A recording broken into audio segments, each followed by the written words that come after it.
one of the greatest guys I've ever met. Huge inspiration. You know, the advice he gave me made me like $50,000 in 1 hour. A super fucking human. He just doesn't give up. He doesn't quit. He's one of the most well-known salespeople out there, sales trainers in the fucking country.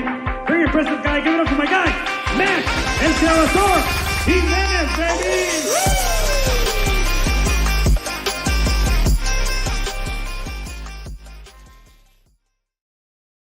Hey, what's going on, everyone? Welcome to the Closers Lab. I'm Max Jimenez, your host of the Closers Lab. Thank you, everyone. What is the Closers Lab? For those of you that are just joining, or for those of you watching this on the replay, basically what we do here is we do wholesale real estate live wholesale real estate sales calls, right? We talk about sales strategies. We talk about deals. We talk about, how to approach, calls. And not only do we talk about them, but I actually show you. That's the difference that separates this. That's the difference that separates the Closers Labs, in my opinion, from other shows where you jump on. So thank you, everyone. I want to remind everybody this is a live show. So what that means is that I want to answer all your questions, your comments, questions that you might have. Appreciate everyone. Looks like we got some questions coming in. Being that it is a live show, what I would like is that is share the stream with someone. Share it with someone that you think would benefit. Today's actually today we got quite a bit of calls. The other thing too is that thank you everyone that submitted leads. Man, it's awesome to see all those leads come in. That means you guys are entrusting and you're also believe in the process and in the system, right? So that's always good to see, is that you guys submitting leads. And man, I'm super excited. Last Tuesday actually started a new segment, opened up another day on Tuesdays. And the difference between Tuesdays and Thursdays, on Tuesdays, we're going to cover, we're going to do cold calling. And that way you can see how I approach cold calling. I thank you everyone that was joining me on Tuesday. That was awesome. I think the turnout was great for being the first Tuesday. So I think overall we had a really good time, cold calling some leads. We had some good conversations, which was great. And then also a lot of questions were answered. So again, this is a live show. Ask your questions, leave your comments, share the stream with someone, share this with one person. That's it. That's all I want you to do, is share this with one person that you think would benefit from this, as before we get into the calls, before we start talking to, sellers.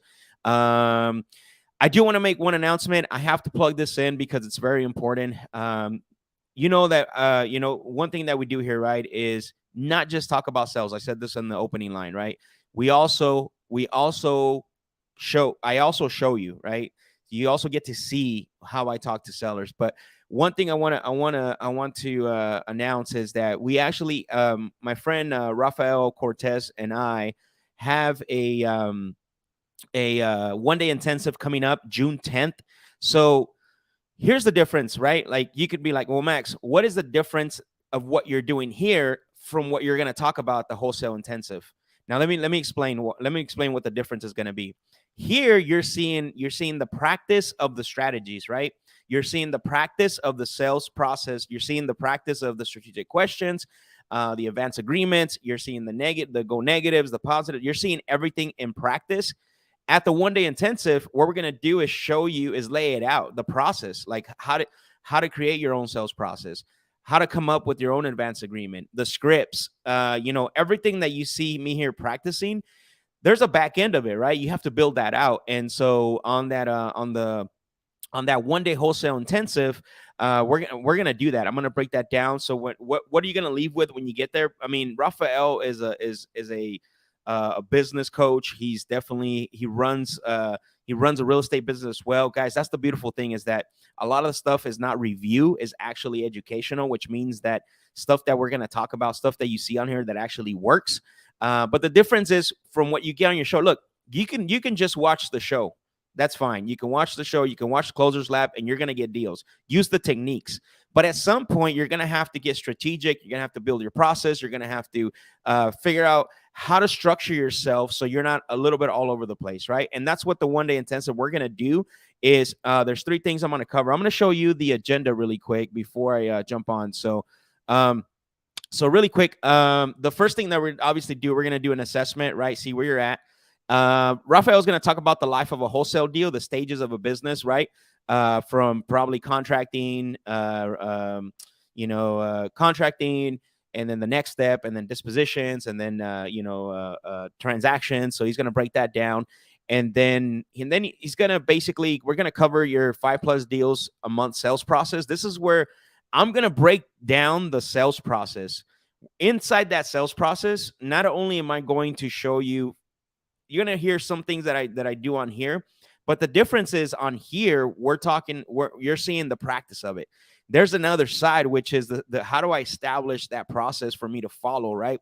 It's very important because a lot of times what happens, a lot of us run sales appointments, sales calls by the seat of our pants, right? We will ourselves and we will ourselves and we use force to get deals, but we don't know how to repeat that process, right? Rinse and repeat. And that's very important to have in your business if you're going to get to that point where you do 5 deals a month, right? You need to make sure that and I'm going to show you, we're going to show you, not just talk about it, not just review it, but we're going to show you how to build that sales process so you can make it your own. We're going to show you the fundamentals of what a sales process needs to have. And then the importance, we're going to talk about why is it important, right? And then after that, we're going to talk about appointment and phone etiquette. That's something that's really, really important for most of us, because a lot of sales training out there, what happens is they show you tactics. They show you, how to, scripts, one-liners, but they don't talk about what you should do when you go to an appointment. They don't talk about how you should set up, how mentally you should prepare yourself. They don't talk about what to bring. They don't talk about what happens when you knock on the door. They don't talk about, what happens when you're in the house, what you should do when you come into the property. Same thing. They don't talk about how, before you get on the phone and talk to someone, when someone answers, how your tonality should be. And you need to have that in order for you to stand out, right? Guys, we're getting into a market where the deals don't sell like they used to. Like, believe me, I'm starting to see more and more emails come through from wholesalers, price reduce, price reduce, price reduce. It's the market that we're heading into. So the better you can structure yourself, the better you get with the sales process, the better that you have these things, right, in play in your toolbox, man, you're going to be ahead of the competition. You're going to be ahead of that. And then obviously we're going to talk about lead generation strategies that work right now. We're not talking 1990s, early 2000s. And then that's something that Rafael breaks down really well. He does this in his business right now, currently, right? He's using it. He's using these lead gen strategies that work. And then I'm going to go back and talk about the top closer sales strategies. That's way different than building a sales process. That's way different than appointment and phone etiquette. I'm going to share with you it's 4 strategies that master strategies that you guys see on here, but I'm going to show you how you can create them, which is advanced agreements, how to sell using third-party stories and structure. Next steps is something you guys haven't seen on here. And then strategic questions. I'm going to give you guys all these strategic questions on how you can build your portfolio of how to ask the correct questions at the right time. And then Rafael finish it up with the 4 levels of business, what to expect as you grow, as you scale, right? Because you don't want to stay you definitely want to scale. So if this is something that you think you can benefit from, look, if you're already crushing it, this is not for you. Okay, I'm going to tell you that right now. We don't want you to sign up. Don't go to the course. Don't go and sign up if you're already crushing it. If you think like, hey, I don't think that's if it's not going to be beneficial for you. But if you're looking to get better with your sales process, get better with your business, get better with your business structure, get better with, just knowing how to have the right behaviors at an appointment. Guys, when I was learning this Sandler, which is where I learned my sales, where I learned my sales technique. I started in 2018. I started around October 2018. In 2019, I went to 2 to 3 to 4 appointments daily, every single day, because I wanted to work on my craft. Obviously, that's before COVID, right? In 2020, that changed. And so what happens? I was going to so many appointments. A lot of the stuff that I'm going to talk about is not because I read it. It's because I've experienced it. I went to appointments. I know when to walk away. I know how to, when I walk into the door, basically, what you need to do. so that way the seller doesn't pull you or pushes you different ways. So guys, the website's there, thewholesale.intensive.com. It's a one-day masterclass. There's a video of Rafael and myself breaking this down. Guys, the seating is very limited, and we're not saying this because we want you to sign up, right? There it is. He showed a video. You go to my Instagram, there's a video. His office is not that, it fits about 40, 50 people at max. So people are already signing up, they're enrolling. So if you are interested in that, the Wholesale Intensive, go to the wholesale-intensive.com. It's a one-day masterclass, and you're gonna basically walk away ready to crush it. So but I appreciate you guys listening on that rant. I do. I know that you guys come on here to listen to me make phone calls, but I just needed to plug that in because Rafael and I are teaming up, and man, I couldn't team up with no one else but him. He's one of the best guys that understands business structure, and I consider myself, pretty good. I mean, I'm not saying I'm the best, but when it comes to building a sales process, I understand a lot of it. I will never say I'm the best because I'm always learning. But anyways, guys, let's get to it. It looks like there's some questions on here. Let's see. Ken says, Max, why do you use the go negative technique? What's the purpose? The go negative technique is because if you're too positive and you approach them too positive, it actually works. It works in a negative way, right? No pun intended. So what I like to do, the reason why I go negative is because most prospects, when you're talking to them, and actually I haven't showed you guys this. This is another thing I'm going to talk about in the on the Wholesale Intensive, the one-day masterclass. I'm going to show you a pendulum of when you talk to prospects. There's 6 o'clock and there's 9 o'clock, or sorry, there's 3 o'clock, 9 o'clock, and 6 o'clock. What happens, most prospects that we talk to that are actually looking to sell are at the 3 o'clock point, which is super positive. So as we start pulling them back, going negative, we get them off because what happens a lot of times when people are too positive with something and they make decisions and then they commit to stuff, they have remorse, right? So the go negative technique works, and that's the purpose of it. Let's see. Andre, what up, guys? What's going on, bro? Thank you for joining. Nathaniel said, let's go. Let's do it, bro. Appreciate it. Let's see. Dion Lewis says, I love how you use Sandler in practice. It's like learning martial arts from a master and then developing your own style from the foundation. It is. What's funny about that, Dion, is that it's called sales judo, right? And the reason why it's called sales judo is because you're using, just like judo, right? I don't practice judo, but the basics of judo is using the force and using the strength of your opponent, right? To knock them down or to put them in a submission. That's all it is. It's the same thing, right? You guys never hear me introduce new information. You never hear me, sound salesy. I don't sell from features and benefits. What I do is everything they give me, I verify, I ask them, and then I go negative or I make a recommendation, right? So good point on that. I love that. So let's see. Offers, real estate says, let's go. Let's do it. Guys, thank you. Remember, this is a live show, so ask your questions. I appreciate everyone that's on so far. And I went on a rant long enough. Let's get to making some calls. Who's ready for some calls? Drop some fire emojis.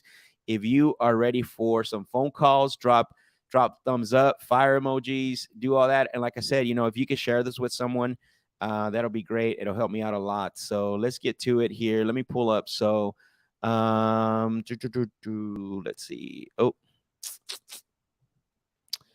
that's not what I wanted to do. Okay.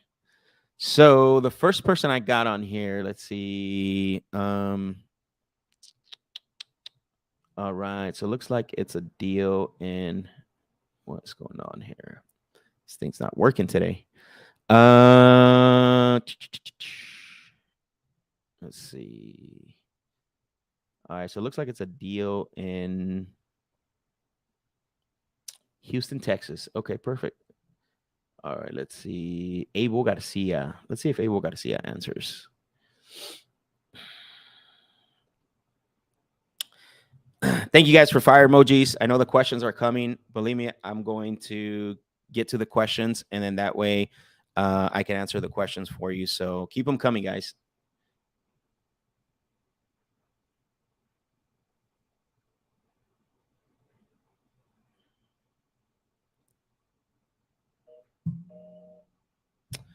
All right, that's interesting. It must be a home line or something because I haven't heard that sound in a while. You guys hear that?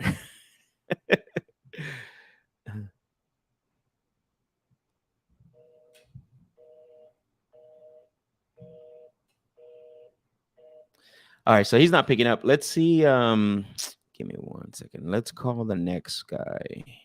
All right. David. Let's call David. See what's going on with David.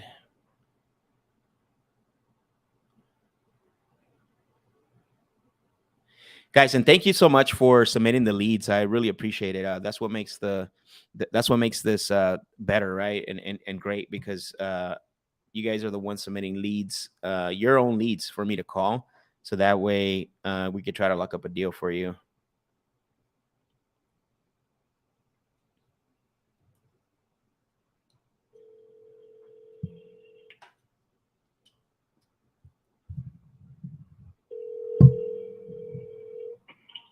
Hello? Hello, David. Yes. Hi, David. It's Max. I'm calling you because you had spoken to one of my team members about your property over at Breach Hather Drive. Okay. What is the name of your company? It's I'm with Direct Home Buyers. Direct Home Buyers. Okay. Are you calling from Houston? Well, I'm actually located in Arizona. We buy nationwide. Okay. I'd be happy to talk to you. I can't talk to you right now. That's fine. Because I'm driving and I'm going to a meeting. Oh, I see. So if you were me making the call back, what time would you set that up for? Well, okay. Wouldn't that be better off talking to somebody here in Houston? It's whatever you feel comfortable. I mean, we've been buying properties nationwide successfully now for a while, but if you feel comfortable talking to someone local, that's up to you. Yeah. Have them call me later this afternoon. Somebody from Houston. Okay? Sounds good. All right, David. Take care. Bye. Thanks. So, guys, make sure when somebody asks you that, make sure that you're honest with them, right? Because what happens if you build? Okay, so here's the problem with what I see a lot of times is too many people are afraid to say that, to talk to people like that and actually disclose that. But what happens is that if you build enough rapport and at the end they ask you, well, when are you going to come out to the property? Now you're going to have to backtrack. And then what they're going to feel like is that you actually lied to them, right? So I'm pretty forward. Like, I'm straightforward with them. The guy does want to talk to somebody local, right? I'm not there. You know, and I did set it up. I'm like, look, we buy properties nationwide, right? We're centrally located here in Arizona. So do you feel more comfortable talking to someone that's there? I mean, it's better for me to find out now than actually telling him and then getting through the conversation. And then he's like, well, when are you going to come to the property? Right. Or can you come to the property, whenever, like, can you come to the property today after we get off the phone? Right. Got to be careful with that, because you're going to get trapped if you are calling other, say other cities or other markets. You want to make sure that you don't get caught up in that. So, let's see if we can get a hold of Floyd really quick. So Floyd has a property. Why can't I see the properties? Let's see. All right, where is this property at, Floyd? Okay, so 708 829 4. Okay.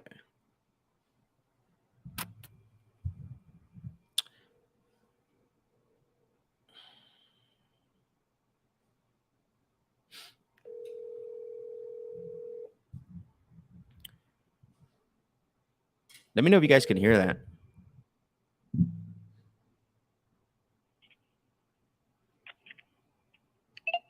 At the tone, please leave your name and number and a brief message. Thank you. All right, what I'm going to do is I'm going to call this number right back.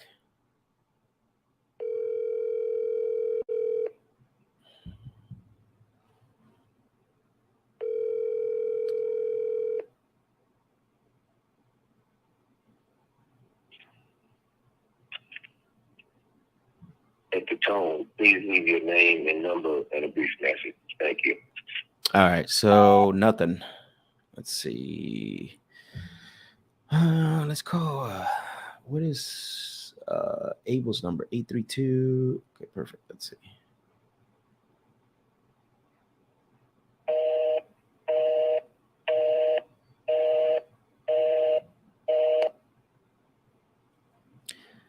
Let's see. Ken, thank you for the fire emojis. Oscar, thank you for the fire emojis. Dean, thank you for the fire emojis. Dion, appreciate it. Sinatra says, if he's motivated, your location. Exactly. That's the thing, right? But we don't know if he's motivated. For me, he wasn't, right? If he's got if he's got time and he's I didn't think there was motivation there. Now, I didn't dig deep enough, but you're right. If he's motivated, the location shouldn't matter. And we don't know. That's why we're calling these people, right? Because we don't know what's going on. We don't know what situation they're in. We don't know how far they've gotten or what they've done to sell the property. So good point on that, Sinatra. Appreciate it. All right, next one. Let's see. Let's call this person here.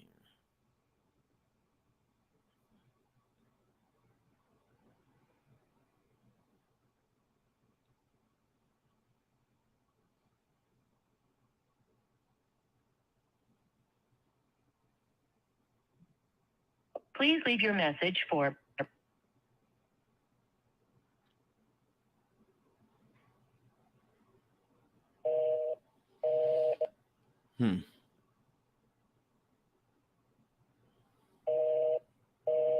Now it's now they're not picking up.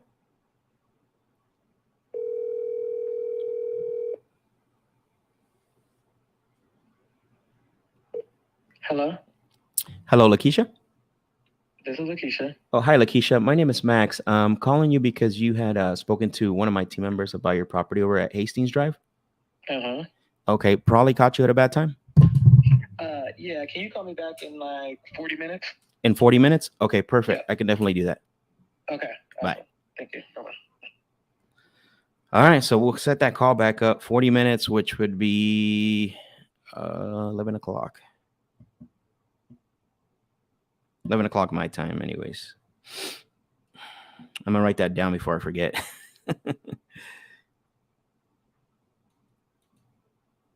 Cool. All right, so let's keep going down the line. Let's see if we can get a hold of someone. Let's see. Let's call Jack.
All right, so it looks like that's going to keep ringing, so I'm just going to hang up.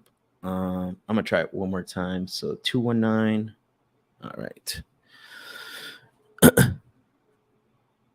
Oh, there. He's calling me back. I don't know. For some reason, it's saying user busy, which is really weird. They might not have a second line, I guess, which is weird, right? In 2022. Anyways, I'll try calling him again. Let's see.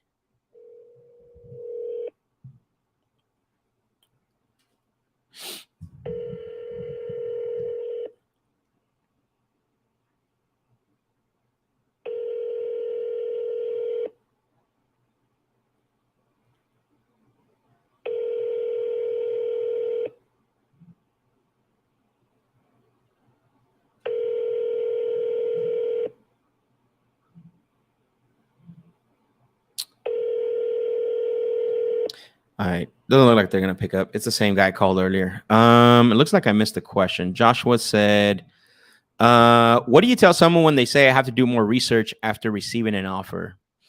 Yeah. If this is where you probably don't have an advance agreement, right? And I think what's happening is that you should be you actually should find this out before you actually make your offer, right? Now, if you anchor them, like you said, look, Joshua, I don't know what I can pay, but let's pretend someone offered you between X, Y, Z. What would happen next? And then they would say, well, I would have to do more research and think about it. That's a little different than saying, hey, you know what, Joshua, my offer to you is going to be X, Y, Z. And you leave it at that, right? You sit and stare after you make that offer, or over the phone, I guess, too, as well. And then you tell me like that you have to do more research. Then that's not the position I want to be. So you have to be careful. And I'm gonna actually, because this brings up a good point of why you need an advance agreement, right? So what happens when you're talking to sellers, you always want to make sure that you always hold leverage. I don't know how many of these shows you watch, Joshua, how many of the closer labs you watch, but I preach on that really big. Like you need to maintain leverage the whole time. And because here's the thing, right? What is a prospect's agenda? The prospect's agenda, or what is the traditional way right now, right? The agenda right now is the seller's agenda, because the seller always has a process. You guys might not know this. I'm going to give you guys a little bit into insight of what I'm going to talk about the wholesale intensive. The sellers have a process, and it doesn't say you're a winner, you're going to win. It says, give me your information. Once I have your information, I'll call you back. And then once I have your information, I tell you I'll call you back, I'm going to hide from you. Those are the three things that happen, right? And so you have to be careful if there's no advance agreement, you know, that you don't get caught up in that, right? This is why you need to have a sales process. And in that sales process, it needs to include bonding and report, advance agreement, questions and strategies, and then next step, right? Because what I like to do is when I, you know, especially if you're going to get into that, like, hey, I always say, like, I don't know what I can offer, but let's pretend I offered you a certain amount. What would happen next? I want them to say, like, I want them to tell me, like, hey, I have to think about it, or I need to, you know, do more research. And then I want to find out how come they need to do more research, right? The other thing too is that let's forget about all that I just said. And that let's say that you made the offer already and you gave them the offer, and they say, and they tell you what they're telling you right now. Hey, I need to do more research. Well, I'm going to say, look, I'm confused, because we've been talking on the phone. It sounded like, you know, the offer I made you, you know, you were comfortable with that offer. I mean, I'm confused. Can you help me out here? What did I miss? Right. So that's called falling on your sword. And then if they say, well, I just need to do more research. Well, and then you can share a third party. So look, typically when this happens, history tells me either three things happen here. Number one is, right, didn't sound like maybe you didn't like my offer. Number two, maybe the process, I didn't explain it right. Or number three, maybe it's just me. I mean, help me out here so I can understand and for me to do a better job. So be careful. So you have to basically you have to probe. You need to find out and hold your leverage, man. Like hold your leverage. Don't let your leverage go, because what happens in negotiations, the leverage is the most leverage and positioning is the most powerful thing. Once you lose those two, because remember, the prospect has their own process, right? They have their own process, which, you know, what is their process, right? It's they're going to lie to you. They're going to say they're going to work with you. And then what they're going to do is they're going to steal your information, which is your offer. And then what happens, they're going to mislead you, because they're going to say, hey, yeah, I want to work with you. I want to work with you. And then at the end, they're going to hide from you. So you have to be careful with that. Hopefully that helped. Let's see. All right, let's get back to the phones. Let's see here. James Elobar. Let's call James. Guys, if you have any questions, any comments, put them in the comment section. Make sure that you are that you're dropping your questions in the comment sections, so that way I can answer them. All right, let's see. Let's call James. See what's going on with James.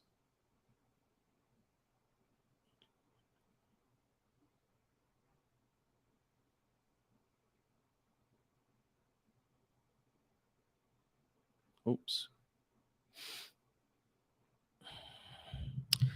Joshua, hopefully that helped.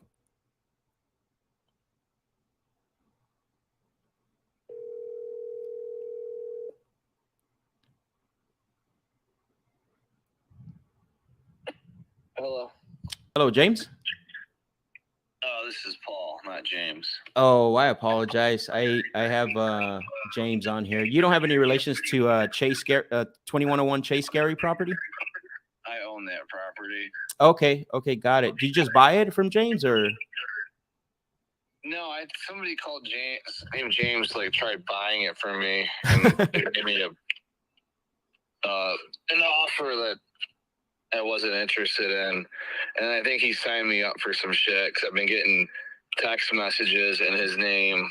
Oh man, that sucks, man. Yeah, I don't know who the fuck this guy is, but okay. Yeah, I apologize. I had no idea. The only reason why I'm calling because I had the notes on here and said you would maybe consider. James, obviously, in this case, was considering selling that property. Yeah, no, he doesn't. Nobody. Yeah, got it. All right, no problem. I'll go ahead and notate. Wait, he was gonna try and quick flip it to you guys? No. I'm calling first because I didn't know what was going on, and I see on the notes here that he was interested in selling, and all I got was that didn't have the money to fix it up because it's a total gut. No, I have the money to fix it up. I just told him if he wanted to pay me what it's currently worth with the renovations I've done, and then he can pick up where it's left off, that's fine. If not, I'll continue to put money into it. I'm having windows are being installed right now. Okay. When brand new windows being put in. When you say pay you what it's worth, what do you mean by that? I wanted 40 for it, 40 cash. I looked at Zillow. I get MLS listings sent to me every day. So I see what shit's going for in the neighborhood. It's 3-bedroom, 1 bath. It's $1,100 a month in rent. So it's probably worth like $110. The inside needs work. It needs a lot of work, but those costs won't exceed like maybe like $30,000-$40,000. So full rehab, 70-80 is perfectly reasonable for this house. I don't know what he offered me, like $13,000 or something like that. But I had previously sold 4 houses this month that were in far worse condition for more money. So, I don't want to like give it away. And I think that's kind of like what a lot of these people do. They cold call you and they think that, they just offer you some number, and a lot of people probably just take it, because it's more money than most people in Gary have ever seen in their life. Well, it depends. You know what I mean? Because I know what I can tell you is people have sold to me in the past usually sell for 3 reasons, right? One, they want to choose their own closing date. Obviously, there are some people who are struggling financially, but a lot of people sell to us just because the house needs a lot of repairs. So I don't buy every single property from everyone I talk to, right? It's impossible. And it just depends on the situation. But it sounds like you might have that all taken care of. But if somebody was to give you 40,000, what would happen next? I'd sign over the deed to him. I wouldn't have a problem with that. If somebody offered me 40 for it, I'd take it. But it's also, has a lot of value to me as a rental. So it's like either I get like the money I wanted for it, or I was just gonna rent it out, and so like I said, with a lot of these people that cold call you on this stuff, they have a number in mind and they're not willing to go past that. And yeah, I mean, when I bought this house, there was at the auction, there was like 15,000 properties, and that wasn't even all of them that could have been listed. There was like a backlog of them. There's a ton of available stuff in Gary. Potentially available. Well, I mean, the great thing is what I'm hearing is you have a lot of options. So, you can either sell it, keep it as a rental. Typically when I'm talking to somebody and they sell to me, like I said, they usually, got some things going on. So 40,000, you would the electrical's here. The water needs to be hooked up. The ceiling, I repaired the ceilings. The roof is fine. The siding could be repaired. The interior needs some work. When you say some work, what do you mean by that? Well, rooms need to be painted, trim. The one room I was going to put up paneling. Kitchen, bathroom needs to be redone.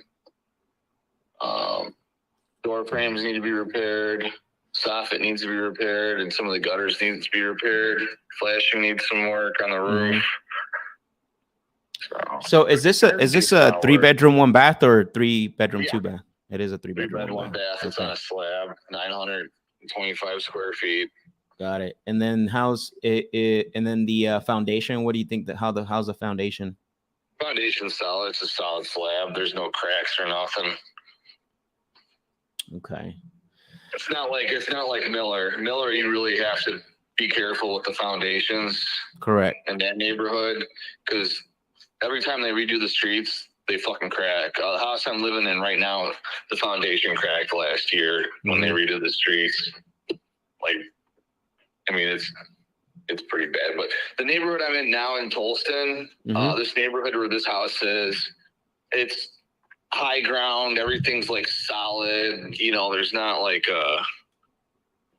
there's no like risk of like flooding or water or anything. It's pretty high up. It's a solid. That's why I bought this house and I kept it too. Is it's a solid house. It's just, you know, yeah. All 4 walls are here. The roof is here and all that. So got it. So the notes that says that the property's gutted, that's incorrect. No, it is. It's gutted. Oh, got it. Okay. And the walls are here. The electrical is run. Most of the plumbing is run. It just the interior. You know, there needs to be drywall replaced in some walls. Yeah. So, is it fully gutted, like down to the studs, or? No. Oh, no. Okay. No. Got it. Okay, I see. And then obviously I don't have pictures or anything to it. When was the roof last done? I'm not sure. I'm probably gonna get that. I'm getting quotes on it to get it done now. I was just gonna get it done to get it done. Okay. There's no leaks or anything, but yeah, you know, it's one of those things where it's, you know, if it's not done this year, it'll probably need to be done within the next 5. Right. It's starting to look that way. Yeah, it's not wavy or anything, but you can tell the shingles are getting old. Yeah. So. And then, are you near a park or something? What I'm trying to figure out what that is. I'm actually online looking at it right now. Where am I? Wait, what was that? Are you near like a park, or what is that location there? It's just a corner in a neighborhood. Maybe there's a park around here. There's not one within like, oh, you know what that is? I think that's the old school. Oh yeah, it is. Okay, yeah, I just saw it. You're right, man, and you're right in the corner too of the light, huh? Yeah, well, it's a stop sign now. Oh, is it? Okay. For some reason, it's still showing obviously on Google. I'm looking at the photos. Well, the stoplights are still there, but they put up stop signs, so that's why it's probably confusing. Oh, I see. Yeah, man. I mean, I love to, get a little more insight on what the inside looks, and there's probably no way that I would be able to get pictures of the inside. I mean, I can send you pictures. Yeah, that would make. You can come look at them. You can come look at the house. It's, I don't. Yeah. So 2 things I can do is if whatever you feel comfortable with is you can send, if you can send me just, I can text you, all I need is like maybe 1 picture of the kitchen, the bake stuff, right? Or I can have someone come out and take the pictures as well too, so I can make a better decision at the 40,000 and let you know, so that way we're not going back and forth. Does that make sense? It's up to you. Whatever you want to do there. You want me to text this number? Yeah, you can text this number. Right now, I'm here. Yeah. Here right now, actually. Okay, cool. Yeah, if you can shoot me some pictures, and then, I mean, if I look at the pictures and then I see that, hey, it's not as bad as I thought, I can potentially get to the 40,000. It sounds like you would feel comfortable putting things in writing.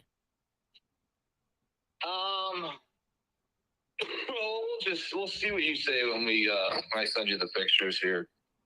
I'm a little confused. So you don't want the 40,000 then? Well, are you offering 40,000? No, what I said, what I was saying earlier is once I get the pictures and then I call you back and I say, hey, the pictures aren't as bad as I thought, I'm able to offer you the 40,000. what I was asking, it sounds like you feel comfortable putting things in writing. Oh, like signing a purchase agreement? Correct. Yeah, I would. Yeah, I would have to give me like a day or two to think about it. Think about it. Yeah, well, yeah, because I want to look at the purchase agreement, make sure that everything there is there, that I like it, and I almost bought a house last week, and I didn't like a lot of the language in the contract, and the lady was unwilling to bend on some of that stuff.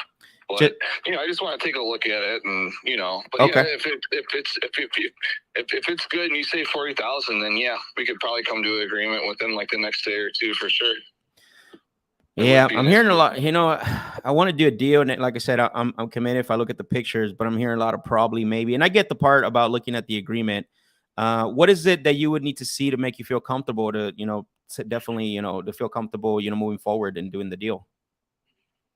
Like I just said, if I'll send you the pictures, and if you like it and you're willing to offer me 40,000, I'll take a look at the agreement, and I'll get back to you in a day or two. And it's not like it's going to go anywhere. Anything's going to change in 2 days. So, no, I get it. I always like to I ask this because I like to basically know ahead of time, just to make sure that if you say, hey, I looked at this and I see there's something here, I just want to look out for those things that you might not feel comfortable with, because you just told me you already saw an agreement. I don't want to make that same mistake. Does that make sense? Yeah, no, I wouldn't worry too much about that. I'll just send you the pictures, and then you can tell me whether or not you want it, and then we can have this sure discussion. Okay, so I'll expect the pictures, and then if you were me setting up a call back for the pictures, when can I call you back? Make sure that I don't catch you at a bad time. I'm sitting here right now. They're putting in windows right now, so I'm gonna be at this house all day, or for at least extended period of time. So you can call me back in 5-10 minutes if you want, or yeah, it probably won't be that quick. I have another appointment, but maybe it'll be, I would say, within maybe an hour. If I can do that. Okay, cool. Yeah, that's perfectly fine. I'm available for, I would say, like the next 2, 3, maybe 4 hours here. And can you spell your first name for me again one more time? I know you're not James. Say that again. Paul. Got it. Okay, perfect, Paul. And then is there, I guess my last question is, I know I've been talking to you about this. Is there anyone else that's going to have an input on the sale of the property? Probably not. Probably not. Yeah, it's my house, and I usually make my own decisions, so I don't foresee that happening. So there's no one that you confide in, or get advice from, or anything at all that maybe I would need to speak with as well? No. I'm not going to force you to speak to anybody else. I appreciate that. I just want to make sure. No, because there's a lot of times when, hey, I got to talk to this person, this and then what happens is there's questions. And a lot of times the questions, if I answer them to you and then it gets passed on to the next person, usually it gets a little bit is lost. I just want to make sure. We're not going to play Chinese telephone. I have to worry about that. I appreciate that, man. And I like to get that out of the way. So, all right. So just to recap here. So you're going to send me the pictures. I'll take a look at them. And then obviously if I can give you the 40, I'll call you back and I'll say, hey, this looks like this not as bad as I thought. And I think I can get you the 40. And then it sounds like you feel comfortable putting things in writing, and there's no one else that's going to be part of this transaction. Did I get that right? Yeah, I don't know who this James guy is. Let's forget about James, man. James is long gone. It's Max and Paul now. All right, sir. All right, man. Take care. Thank you for the conversation, and I'll expect those pictures. Okay. Oh, can you send me the information on your business, like your LLC and all that? Sure. I mean, besides the LLC, what else do you need to see to make you feel comfortable? Just whatever you think you should include. I just want to make sure, you're a real person and all that, Do I sound like a robot or something? I'm just kidding. Well, this is Gary, man. This is like the ground zero for I got it. No, that's fine. And I do have my LLC. Once we get to that point, obviously, when I call you back, just like you, we can discuss next steps and stuff. You know what I mean? My other house, I had a squatter that was trying to sell it real quick before he got evicted. He was answering all the calls, and letters. So that's why, you know, you got to be careful when you get a cold call like that. Like, you know, Of course. No, I that's fair. That's totally fair, Paul. I'm not disagreeing with you. I know I get a lot of cold calls as well too, and you know, they from people doing the same thing. So, but I appreciate that. But no, that's definitely I feel comfortable doing that. That shouldn't be an issue. You know, as long as you know when I call you and we'll see what the next steps are. Okay. all right, cool. All right, Paul. Thank you for your time. Take care. All right, bye. Bye. All right. So not bad call. I'm a little leery when it comes to gutted properties and especially the price he's asking. And the comps are a little bit all over the place. I'm seeing 80,000 all the way to 135,000. Now, 40,000 might work because if it's, let's say, well, I don't know. We'll see how bad it is. I'm gonna wait till he sends me the pictures, and then I can make a decision. But man, there was a lot there, right? I asked guys, any questions on that call? Anything I need to break down for you? Anything that you heard, or maybe you were like, wow, I didn't think to ever ask that. I'm gonna get to some of your questions that came in while I was on the call, so I can answer them. But I mean, overall, that was a really good call.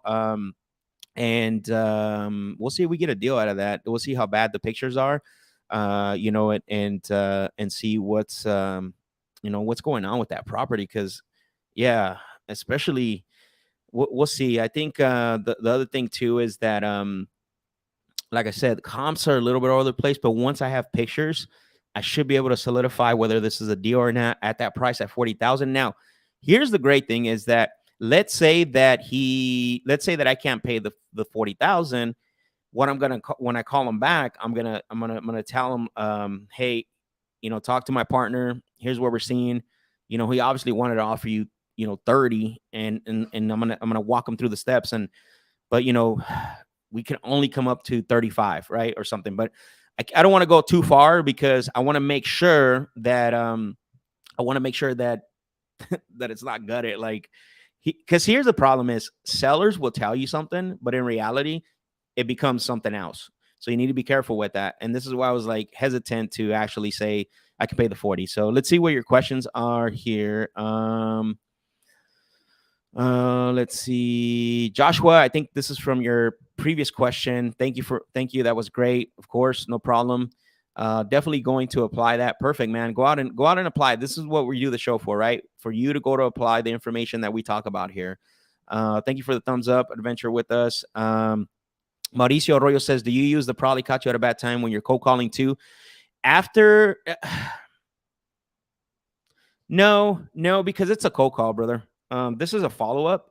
So with cold calls, I'll ask them, like, you know, if we get into the conversation. So, you know, in the cold calling, we have the intro, the pitch, and then the conversion part. So once we get into the conversion part and the conversation starts to go to these types of conversations, Mauricio, what I'll do is I'll ask them, hey, do you mind if I share with you how these calls typically work?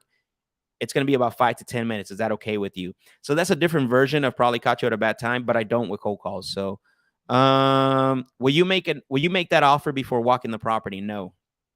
I don't make you guys for you guys that join me consistently week in, week out. You guys hear me? I don't make offers. You know, if your business is about if your business has making offers, KPIs, that's fine. I'm not against it. But me personally, am I not going to get deals on certain occasions because I don't make offers? Yes, but I'm okay with that. I've came to be at peace with that. I'm only going to make the offer if, like this guy, right? I didn't make the offer. We'll see where we're at with this. We're only making the offer in when there's commitment levels, right? Got to be careful with that. But no, we definitely. We bought properties without walking it. Like, let's say, you know, a property for 100,000 and they want 40 and it's in good condition. Then yeah, we'll make the offer before walking it, and we'll use the inspection period. We'll even use an inspection period with this one. So, let's see. So what's up, Mauricio? He says, I'm late. No, you're never late, bro. J Nab, what's going on, bro? Jonathan said, good stuff. And then Sebastian said, the seller. Let me go back here. I skipped one. Sorry. Sebastian said, amazing job pushing for commitment and getting clarity from him. Yeah. it's all mirroring, right? It's all mirroring. That's all I did to get clarity from him. Sebastian, thank you for the fire emojis. Jonathan said good stuff. Sebastian said the seller that says they have a beautiful house are the ones that are the worst. 100%. You know, I've had situations where they say I just remodeled my house, and I'm like, oh, awesome. And this was when I was going to every single appointment, right? Like I was literally going to appointments, and I would show up, and I was like, what did you remodel? And they're like, oh no, I just remodeled the bathroom. I changed the toilet. so yeah, you're exactly right. That happens. Because that happens when they say my house is the best, everything, whatever the case may be. It's that happens. Let's see. Isaac, what's up, bro? That's my brother right there. He says, what about the closing costs? Because that can get the price down. Yeah. So one thing that I see in our business that I see all the time is we automatically give the closing costs for some reason. And what happens is that you don't have to, honestly, right? If you're in negotiations, why do you have to automatically give that up, right? Think about that. There's been situations where sellers have actually paid the closing costs. There's been situations where sellers have actually brought money to a closing. We had one guy bring like $7,000 one time to close the deal. So you don't always have to give the closing costs. Like with this guy, if for some reason I can actually pay the 40, right? What I'm going to say, look, pay the 40 and you're going to take care of your own closing. I'll pay my own closing costs. That's what we'll do there. But so I'm going to use that, Isaac, though. I know your question. What I'm going to use that was when I call him back, I'm going to say, look, I can do, let's pretend, look, 40 is kind of tight. Let's pretend that you didn't have to pay anything out of pocket. I don't ever use closing costs, repair costs. That language does not matter to sellers. And you've been to our sales training, right? You understand how we approach it. I always say, look, Isaac, let's pretend that you didn't have to pay anything out of pocket. It was a net offer to you. Whatever I offered you, that's what you get. Besides, proration on taxes.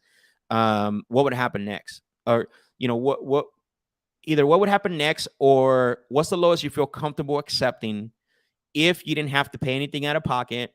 The offer I made to you is net, and there's nothing that's going to come out of there, so you can close the deal, right? So you can definitely use that for your benefit as well too. So, all right.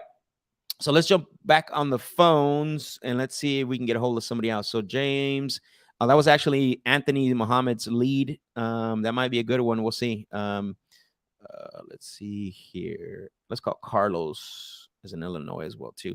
Hopefully that answered your question, Isaac. Let's see.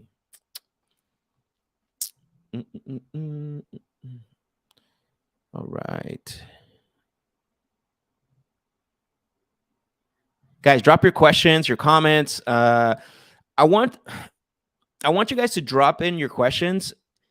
If there's anything on that call that basically, that you didn't understand, or, you have a question on the approach, or why did you approach it that way? I want you guys to call it out because it helps me so I can answer it, explain it better to you. Don't be afraid to question or ask any of my strategies, because at the end of the day, there was a one point when I didn't know these strategies, right? I was able to learn them through questions, going out to appointments, coming back to my sales trainer, and then basically him what is it called? Explaining, the strategies and why do we use it, and the mentality behind it and the mindset behind it. Because sales is also sales to me is 80% mindset and 20% tactic, right? I've always preached that. You guys know that, because it's very important to have the right beliefs. And then behind the beliefs, you need to have the right attitude and the techniques as well too. So make sure that you are questioning my strategies and that you do have questions about them, because I want to answer them. Don't be afraid to do that. So 6.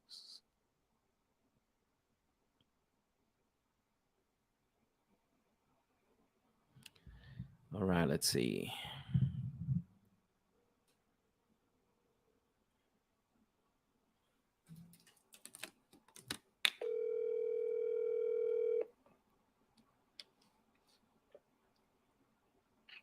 Yeah. Hello, Carlos. Yeah. Hi, Carlos. My name is Max. I'm calling you because you had spoken to one of my team members about your property over on Chaplin Avenue. Okay. Probably caught you at a bad time. No. Okay, perfect. I appreciate that. Yeah, my teammate Anthony had passed me your information over and said that you might be considering selling, and he had some notes on here, but the notes don't always tell the whole story. Do you mind if I follow up on that and ask a few questions? Sure. Go ahead. I appreciate that. So, one of the things he said he put on here was, it sounds like this is a rental property for you. Yes. Okay, got it. And is the property currently occupied with tenants, or what's going on there? Yeah, I got a tenant. I'm trying to get it removed, and then I'm put it up for sale. You're gonna put it on with an agent? Yeah, Okay. pretty much. Okay. Mhm. Got it. So then, yeah, then I don't know. Then it sounds like you already got it taken care of, what I'm hearing. Kind of, sort of. I ain't got the tenant out yet. That's my biggest obstacle. Okay. Tell me more about that. Well, she hasn't been paying, and Illinois is a tenant-friendly state. Mm-hmm. Chicago is even more tenant-friendly, so I'm having a little difficult time getting her out. But I got an attorney working on that, Okay. and I need to get rid of the property. I'm done with renting and all that kind of stuff. Oh, I see. Do you have other properties, or this the only one that you currently rent? This is my last one. Oh, I see. Okay. Sold all your portfolio, huh? I'm sorry? I said you sold all your portfolio, it sounds like. Yes. I never intended to really rent. I actually signed her up as a lease option tenant. Oh, I see. And she never, took the option and stopped paying. So she's trying to catch up, but even if I allowed it, I know she'd fall back behind because she's never really been a good paying tenant. So that's why I'm going through the court system, get her out, and then I can go in there, spruce up, do what I need to do, and put it on the market. Okay, perfect. Yeah. So what is your, I guess your attorney, what's the timeline that they're giving you on that? Do they know? Well, I went through the 5-day, Mm-hmm. and now I'm trying to get her in court. And I guess according to my attorney, the state troopers have to serve her. Correct. And they weren't successful. So now I got to go through a special processor to try and get her served. And hopefully I'll get a court date within the next 2-3 weeks or whatever. I'm not sure, because until she gets served, I had a May 26th court date, but she wasn't served the second notice. Man. So yeah. that puts you back. I know I'm going through an eviction right now myself. Yeah, I get that. And so so you're looking at about 2-3 weeks, depending when you get your court date, because it sounds like the court date's not there yet. Nope, because I ran through one already. So yeah, I'm not sure. I think she went to court to try and get another court date. So I got to follow up with her on that if there is one. But of course, she sent me a bill for the special processor. So. Oh man, that there's people who know how to work the system, brother. Yeah. So, well, I mean, obviously you have that situation going on right now. So, I mean, currently there probably wouldn't be anything you could do in regards to selling, is what I'm hearing. I'm not understanding your question. So as far as the what you have going on right now with the eviction and all that, there's nothing you could do right now. I mean, as far as selling the property, you're going to go through the eviction and then potentially get it on the with an agent. Yeah, that's the plan. That's the plan. Right now. Okay. Yeah. Because I need to get rid of it, and then I'll be done. Yeah. So I know in the past, and this is just throwing out there, right? We've had, we actually just bought a property in December of last year. That's the one I'm still going through the eviction. We bought a property from 3 siblings, and what we did is they did the same thing. They tried to evict them. It wouldn't happen. And what we did is we bought the property with the tenants in place, and we took over the whole situation. And it worked out well for them because they walked away with the money they wanted, and they didn't have to deal with it no more. And so, you know, they were happy. I just don't know if you would consider anything like that. I would, but there is financing on the property, and I'm not sure how much equity is in that to get a real proper, return. I see. That's, I think he sent me something about, $100,000, cash, and, putting this, we take over the payments, and I can give you your asking price, but I know how that works. Yeah. When I first got into real estate, trying to acquire properties with no money down and stuff like that. But it sounds like that's what you're trying to get out of. Yeah, kind of, sort of. Yeah. And, so that didn't work for me because, there is some more equity in the property. Only time I do have a little bit of a timeline because, with this inflation, they're talking about raising the interest rates. And I'm just hoping I'm not too late before, people can't even afford to buy it. Right. Earlier you said there's financing on the property. What did you mean by that? Well, I have financing on the property. I financed the rehab and not the purchase price, but the rehab. I financed the rehab. Okay, so is it like a second? Is it a lien on the property, or what's going on? No, it's mortgage. Oh, it is a mortgage. Okay, got it. All right. And just ballpark, just off the record, what is that amount? It's about 80. Okay, got it. That's probably not what you would take for it. Definitely not. Hey, it doesn't hurt to ask. So what were you hoping for if somebody was to buy it? Property values have gone up. So they're between 170, 190 now in that area. I've looked at some CMAs, and my property in comparison to those can sell at that, so that's what I'm looking for. Possibly, yeah, I agree with you. If you list it on the market, for sure, I think you can get that all day.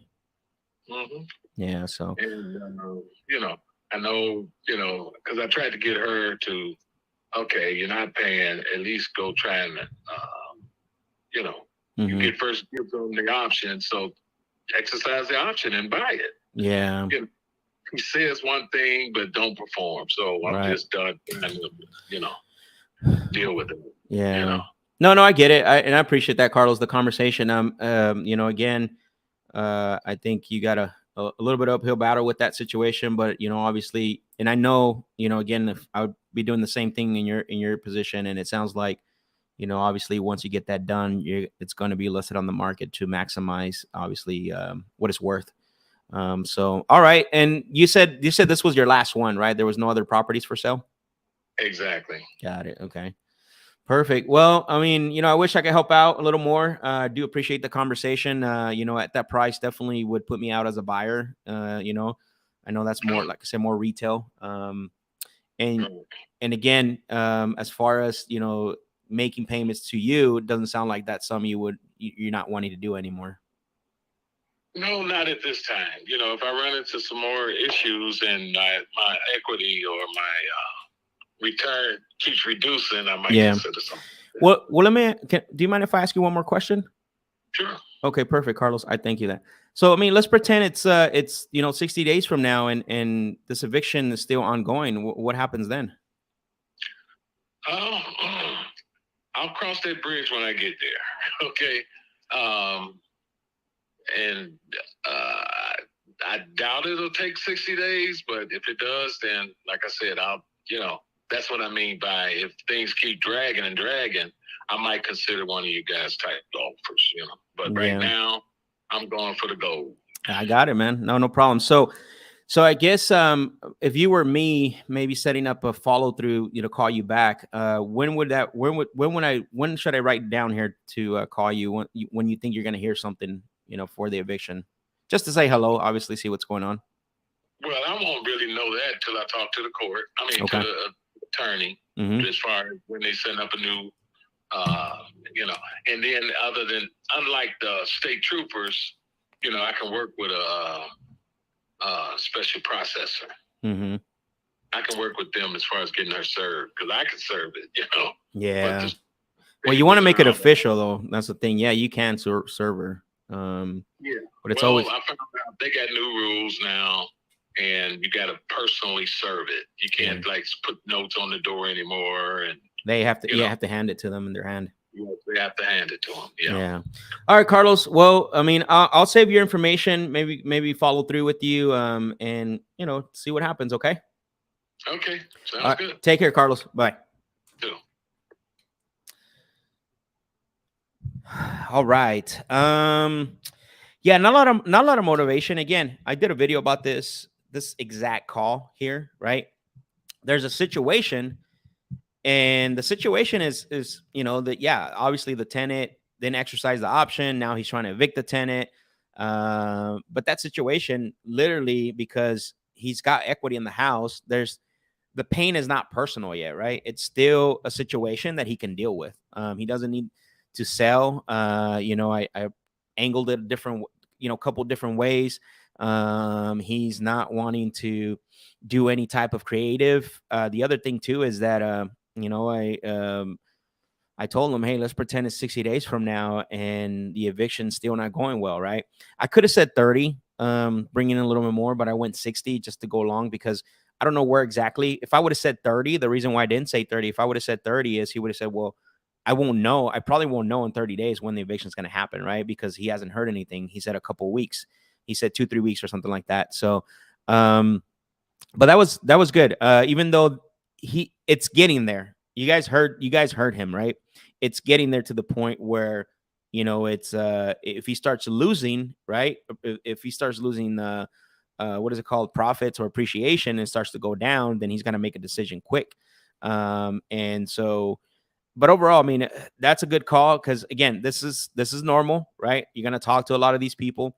Again, does it make sense? I want you guys to answer this question. Please put it in the comment section. Did it make sense for me to make him an offer? Since you guys have been listening to the calls and you've been on the Closer Lab show, put in the comment section right now that did it make sense to make him an offer? This call right here. Okay, if you guys put in the comment section if you believe that it makes sense, if it would have made sense to make this guy an offer that I just talked to. I want to see what you guys thought, what your guys' thoughts are on this. Obviously, he owed 80. He won't sell it for what it's worth. He obviously wants a lot more. And he's not open to doing anything creative. He doesn't want payments, nothing like that. But I want you to drop in the comment section. Would you made an offer to this guy? Would you made an offer? I want you guys to drop that right now. Thank you guys. They're coming in. I'm going to show you guys. Abraham said no. Nathaniel said no. Abraham said not at the moment. Exactly. Sebastian said no. Rusty says not at all. And then Abraham said the pain is not personal. Yes, exactly, guys. Right now, this is what I always talk about, right? Like, we'll just make him an offer and see if he accepts it. Like, the guy's not ready yet. He's got a lot going on, a lot of situational. A lot of it is situational. So imagine if this is why I don't run the offers KPI because of this, right? I would have made this guy an offer. He's not going to accept it. He's not even in the right mindset to just basically what is called accept an offer, right?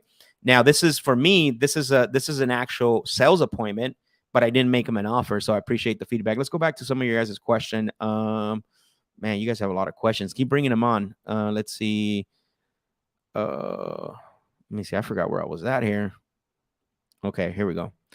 Jonathan says, good stuff. Thank you, Jonathan. I appreciate it. Sebastian said the seller that says, oh, I think I already read that one. Abraham says, Max, thank you, bro, for always providing great content. He says, let's go. I translated that for you guys from Spanish to English on the fly. Sebastian said, let's just say you're in a situation where you're at 400,000 and 2 other offers for the seller at 430. Aside from scorching the earth, are there any other strategies you use to tie it up? So, well, I mean, that's a pretty loaded question because I'm going to answer it, but I want to explain something here. Is depending, did you make the $400,000 offer, right? Did you tell them, right? Because it says here you're at 400 and 2 other offers are at 430. I'm going to assume that you made the offer, Sebastian, right? You made the offer at 400,000. And you got, and the seller says, well, I have 2 at 430. So one question that I like to ask, hey, that's awesome that you have an offer at 4:30. When do you sign? Just out of curiosity, what's stopping you from going with that 4:30? And what I want to hear them say, I want them to tell me what is going on, because the highest offer doesn't always necessarily mean the best. And we know that, right? So my question is going to be to you, Sebastian. Let's say I was talking to you. Hey, so man, those are great offers. What's stopping you from going for one of them? Now I want to hear what's going on. Maybe they haven't called her back. Maybe they haven't called them back. Maybe they want to see a little bit of earnest money. Maybe they don't like the contract. There's got to be something going on where now they're trying to use that leverage of the information that they stole from the other people and trying to use it against you. But what I would say is like, hey, Sebastian, those are great offers. I would run and accept those. What's stopping you from accepting one of that 4:30? Now, if they say, well, I want to see if I can get more for it, then obviously that's a different conversation, right? And so just that simple question is going to tell you why they haven't went with that offer, right? You're either going to get, well, I want to see if I can get more, or, well, because they haven't showed me the contract or they haven't showed me the money or whatever the case may be. Okay, well, why do you, and if they say anything besides I want more money, say, what is that? If they say, well, I haven't went with the 4:30 because they haven't called me back. They haven't shown me the money. Okay, so Sebastian, what does that tell you about those people that are offering you 4:30? So maneuver it to where find out what the answer is, because they're the only ones that have that answer. So hopefully that helps on that. So when would you make an offer then on this call? So one of the things that I do is until I get commitment. So let's say that guy won 40,000, right? I got him to commit. I know that when I call him back on the second call, I don't believe in one call closes. Let's just put that out there really quick, right? Now, can you get a deal? Can I lock up a deal on a one call? Yes. Yes. I do believe that you can do it, but I don't believe that it's a strategy or it's a process that I like to follow. Close somebody on a one call. And the reason why is because there's way too much emotion happening. And what's happening is that if you get them to commit and sign an agreement on the first call, the likely chance of having remorse and backing out it goes through the roof, right? Unless you got a super motivated seller that is ready to go, they don't care, they just want to sell it and they're done, right? Now that's a different strategy. But I would say when you make an offer on that call is I don't always make the offer. I always like to throw ranges, right?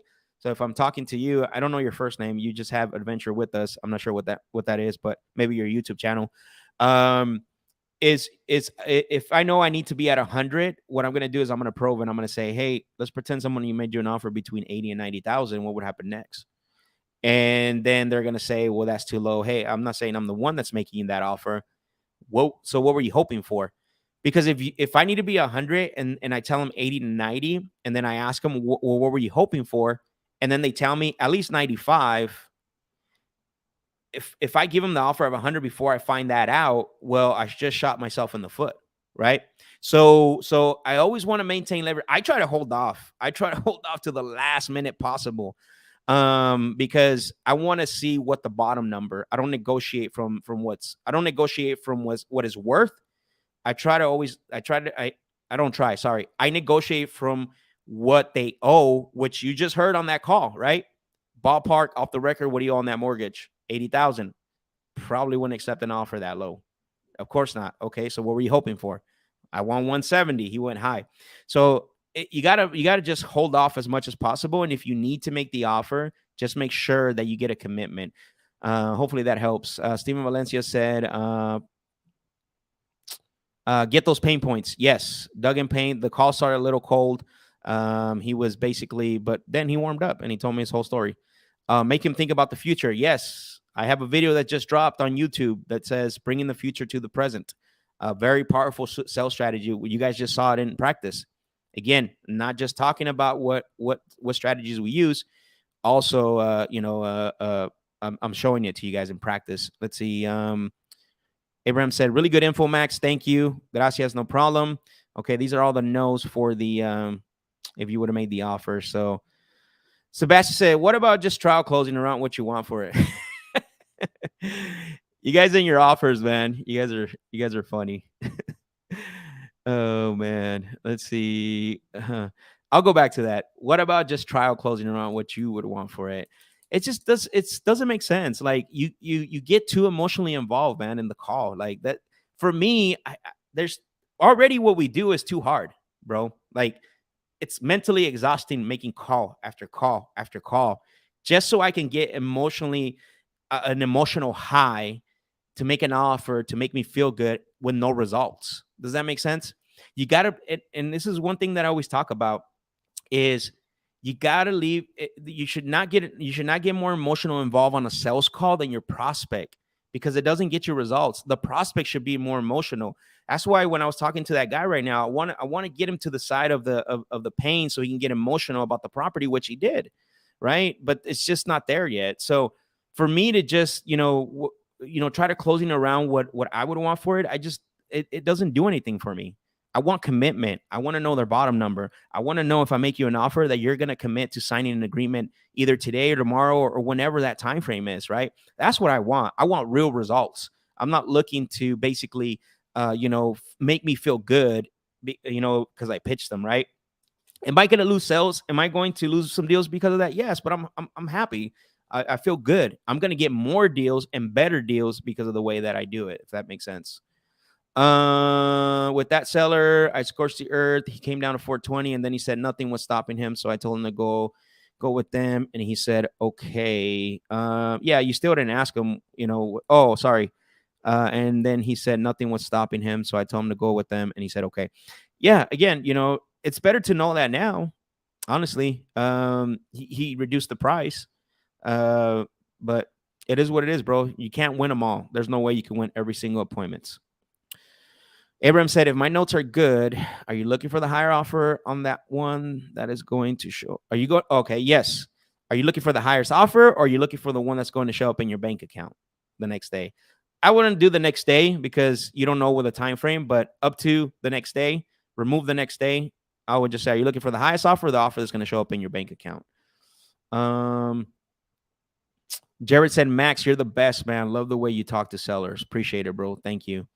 No, it doesn't make sense an offer because his motivation is not there. Yep, exactly. So, all right. So it's 11:17. I'm going to make another call. Let's see if we can I'm going to make another call. Even if they don't answer, I want to have one more conversation because we got a lot of engagement. Thank you guys for your question.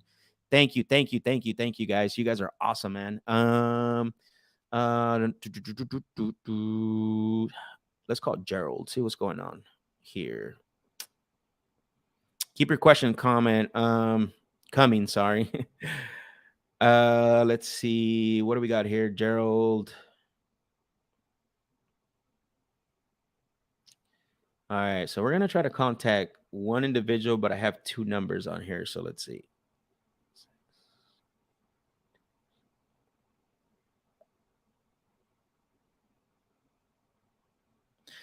All right, let's see what happens.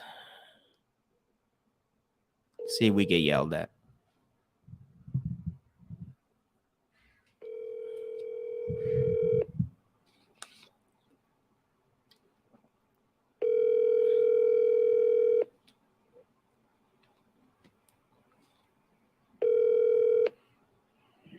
You have reached A1 Energy Bomb. Might have the right number, but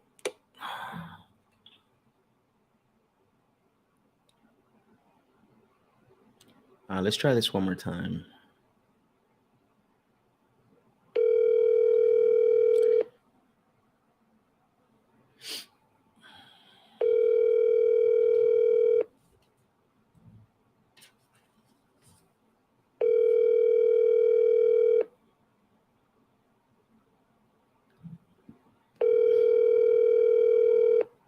All right, let's move on. No answer. 847-800.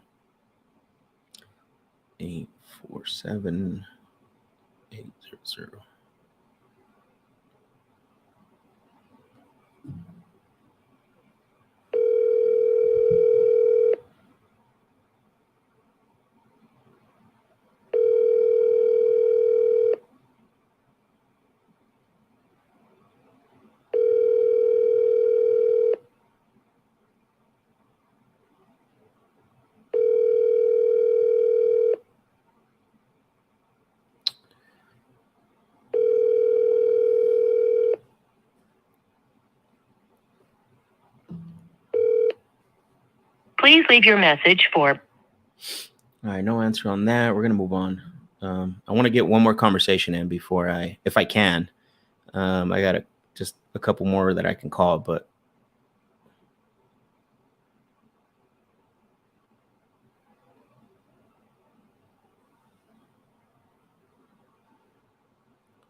Please leave your message for.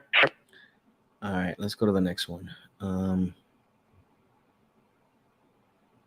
Guys, and I truly appreciate you.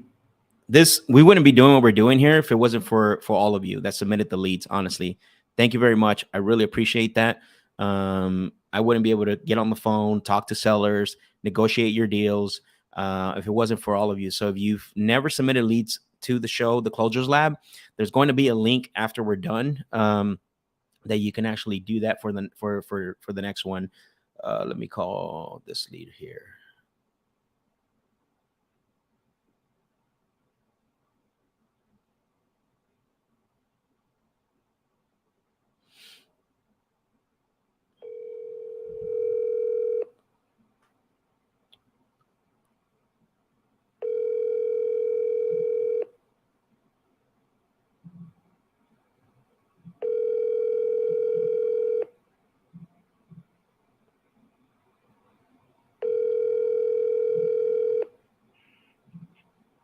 Your call has been forwarded to an automatic. I'm gonna call that number back.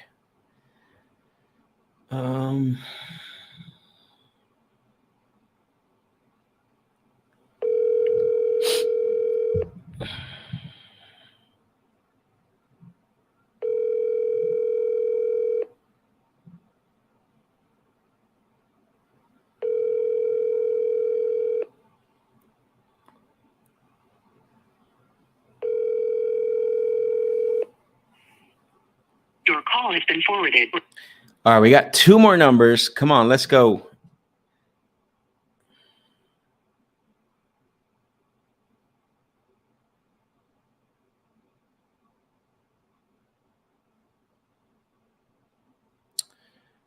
I see some of you guys' question. I'll answer those. Good questions too, by the way. Keep them coming.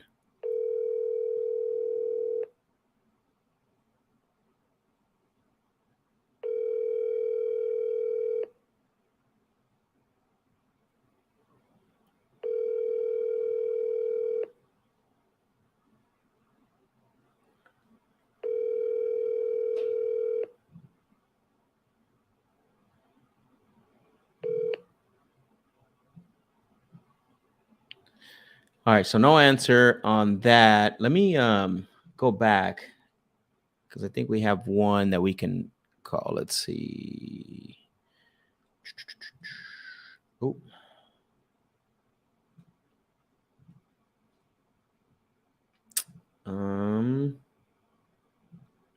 Oh, let me call her back.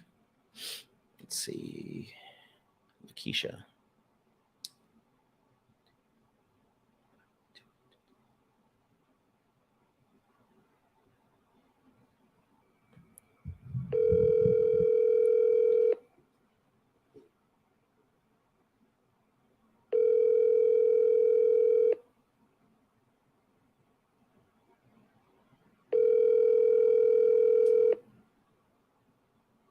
This is the one that asked me to call her back earlier.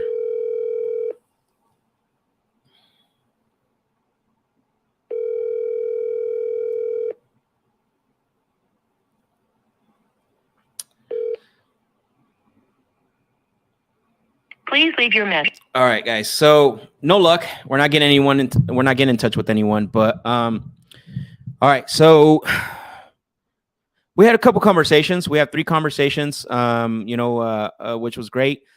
This is what happens, right? It's not bad actually. Within an hour, having 3 conversations on follow-ups, because you have to remember, right? Our goal always is to have at least 5 conversations per day minimum. So we had 3 of them, which is great. And one of them is potentially could turn into something. Always looking to have more conversations, but obviously with your questions, and I don't want to leave the questions to the end because what happens is that it's just too many and I got to go back through and figure out what is the what do you call it? What is it called? Have to figure out where your question, what call was it from, and all that. So let's see. Do you put a timeline on your offer when you do place an offer? No. There's no timeline. They're either going to sign when we're sending an agreement. They're either going to, when we give an offer, like they're committed, like they're telling us, yes, we're going to work with you, right? Our agreements though say we do agree, and there's going to be sellers, right? Not every seller is 100. Not every time is 100 proof, but there's going to be sellers that you send them the agreement. We try to get them on the phone so we can sign the agreement with them on the phone. And what happens is that a lot of times they either ghost us, right? It happens to us. We're not immune to that, right? And so what we do is we let them know, like, our agreement says it expires in 48 hours. So we don't typically have that conversation in regards to timeline. And I believe this is a follow-up statement like, hey, this is valid for 24 hours. It just depends, it depends on the report building, because what happens is that it sounds too salesy, right? You guys watch the infomercials and every other person like, hey, only 24 hours left, right? And there's a way to deliver it for sure. Like, hey, our agreements do say that they do expire in 48 hours, just to let you know. So if you don't have time for us, to jump on the phone with us to walk you through the agreement, in case you have any questions, our agreements do expire in 48 hours, just out of curiosity, because I do take those seriously. When should I expect that back in my email? And let them commit to a time frame. Don't tell them like, hey, you got 24 hours, right? But it's definitely it does put sense of urgency, which is your follow-up comment to this, for sure. But I would try to stay away from, hey, this is only valid for 24 hours, because do it in a conversation, so that way it doesn't come out across like too salesy. Let's see. Abraham said, bro, what are your thoughts about code violation? Man, I love code violations. We still get code violations to this day. Code violations which is code enforcement for some of you. And here in Phoenix, we call them code violations as well. They're great. That means something's going on. The city's after them, right? Honestly, back in 2018, that's the list that we always got deals from. We were getting 3 deals a month out of that, because it's a hot list. Now, potentially more people are getting it now that it's made known, but it's still a good list. I believe no matter what, this thing is all about timing. It doesn't matter. So Sebastian said, if you lived in Canada where we don't have lists we can pull, what would you be doing for lead gen and marketing as you're scaling? Real estate agents. I know guys who crush it with real estate agents if you can. I know Canada's weird. I don't know all the rules, regulations, and stuff, but it's weird in the sense that you can't pull lists. I heard that a while back, and I was like, wow, that's different. But I say real estate agents. I'm not sure if you're still able to, maybe some direct marketing.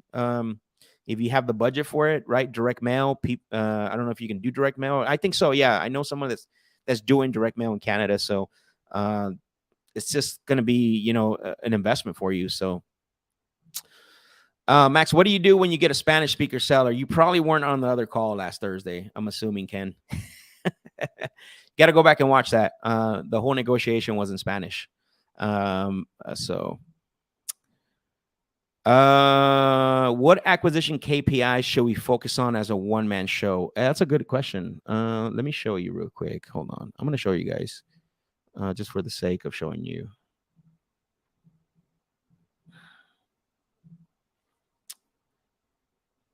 Oh, well. For some reason, it's not letting me. All right, let me sign in real quick. I'm going to show you the scorecard, so that way you can...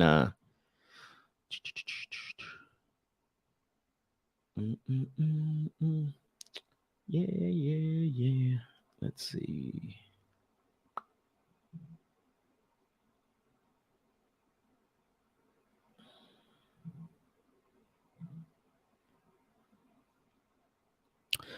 All right, let me see if I can put it on my screen. All right.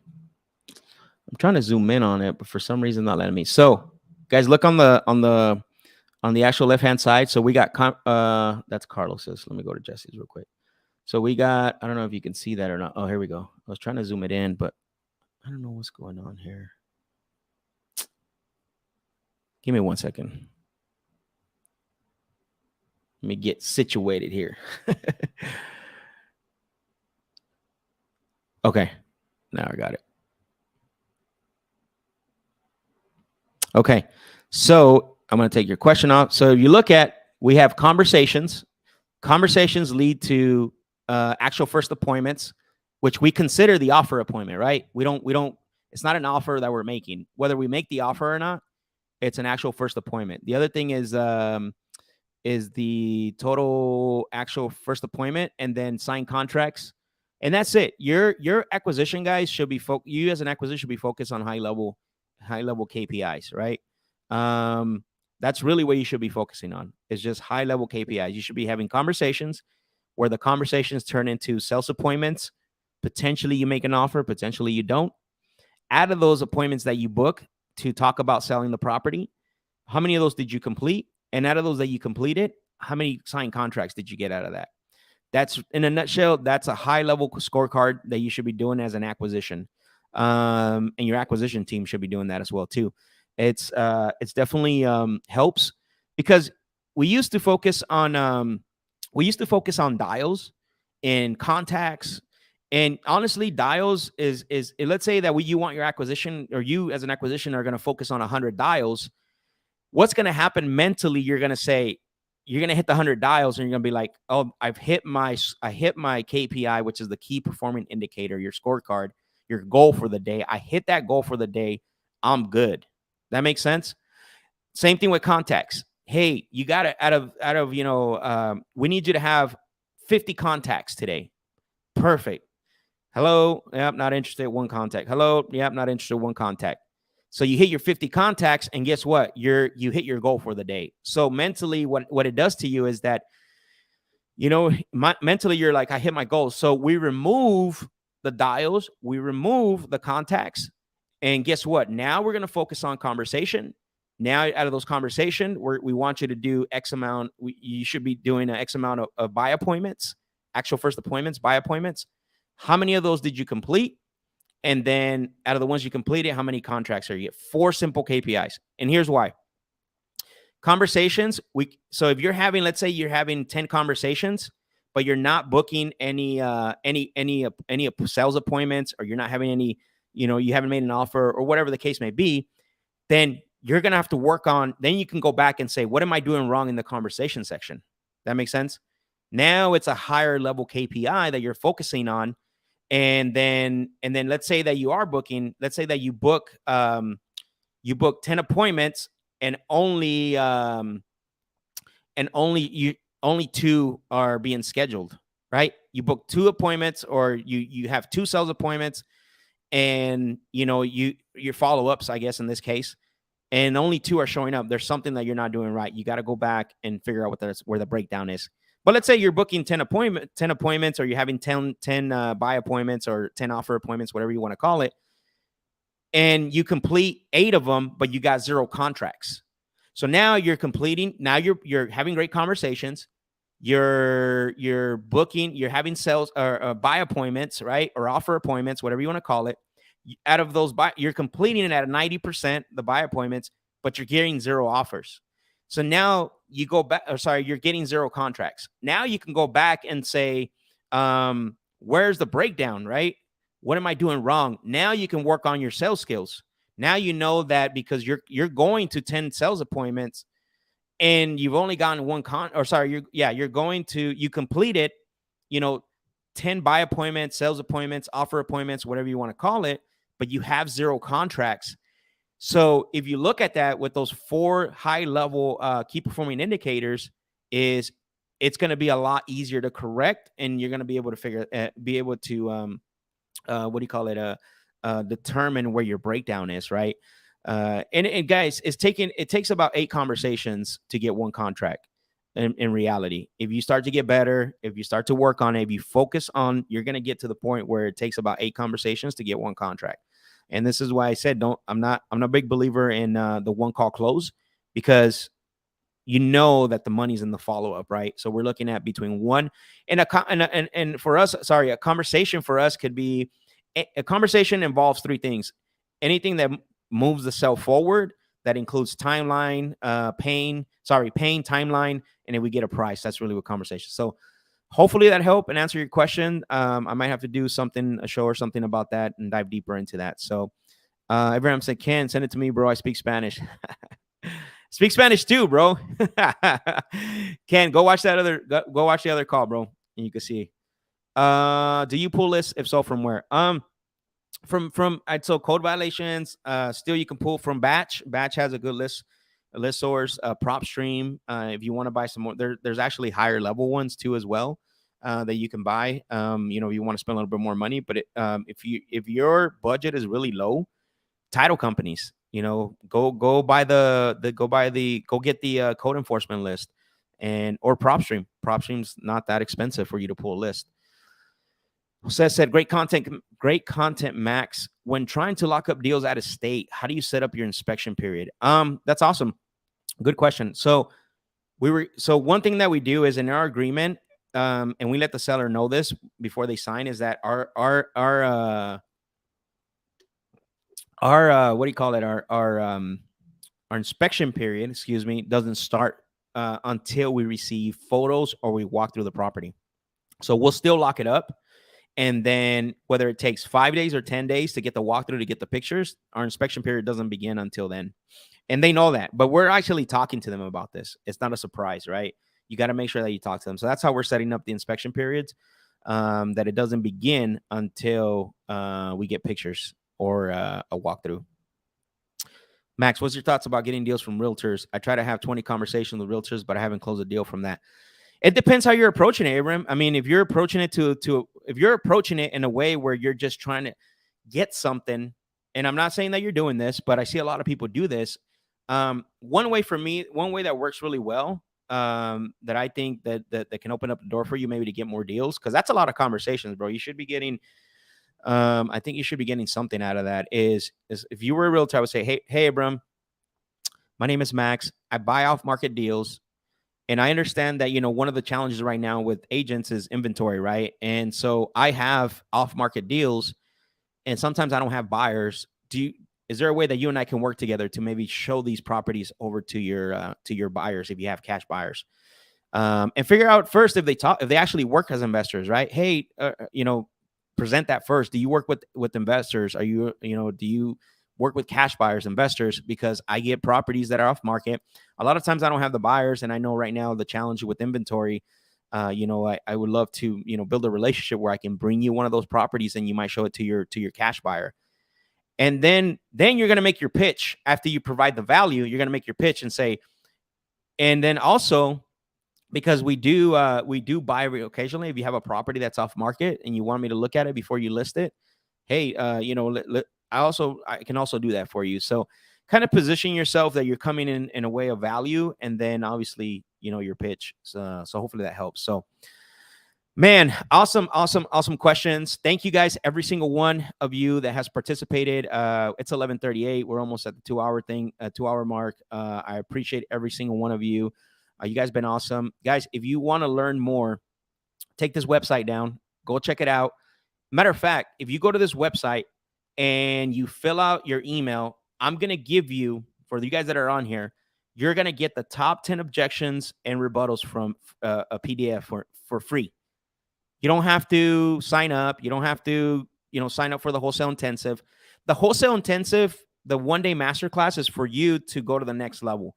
So if you are interested, you know, a lot of the tactics that we use here today, or that I use here today, how to have that structure, how to you know, build your sales process, all that.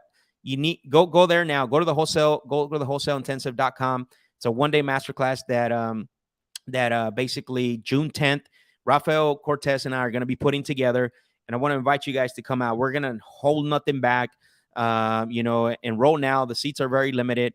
And I'm going to show you how to build your sales process, how to structure your calls, how to structure your day, phone etiquette, you know, sales appointment etiquette. There's a science to going out to an appointment, what you should do, how you should act, the way you should approach the door, once you get into the house, I'm also going to tell you about, the master sales strategies, right? Advanced agreements, the how to sell with third-party stories, next steps.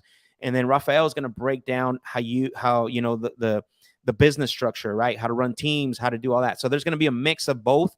So yeah, if you are interested in that, you want to take your game to the next level, it's going to help you to get to, from 5 deals. This is how you're going to be able to move from either you're doing 1 to 2 deals right now to 5+, right? A month consistently. So, and that's it. So if you guys are interested, go there, check it out. Let's see. Jonathan says, gracias, bro. Appreciate. No, you're welcome, bro. Thank you for being on. J Knapp, thank you for the fire emojis. Abraham, can we use this chat to connect? Of course, bro. Of course. If you guys want to connect. So this is what it's all about, is connecting with each other. But I appreciate every single one of you. Thank you for jumping on today and being on the Closers Lab. Only thing I ask is that you share this with someone. And if you haven't subscribed to the YouTube channel, subscribe now.